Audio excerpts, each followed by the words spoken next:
Hello Facebook বন্ধুরা, ওই যে দেখতে পাচ্ছেন ইয়ামিমকে। ইয়ামিম পড়াশোনার পাশাপাশি ও সারাক্ষণই এরকমভাবে খেলা খেলতে ভালোবাসে। ও খেলার প্রতি আগ্রহ বেশি। আমি ওকে তেমন চাপ দিই না।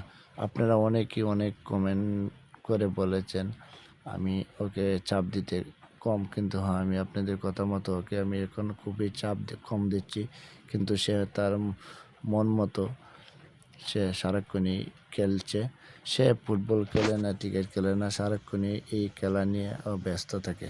ওর মা বলে তুই ঘুমা জিরা, কিন্তু তার মার কথা ও শুনেই না, সারাক্ষণই ও তার শারীরিক ওই খেলা নিয়ে সে ব্যস্ত থাকে।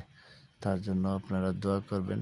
সে আজকে অনেকটা এগিয়ে গেছে, শুধু আপনাদের ভালোবাসায়। দোয়া চাই।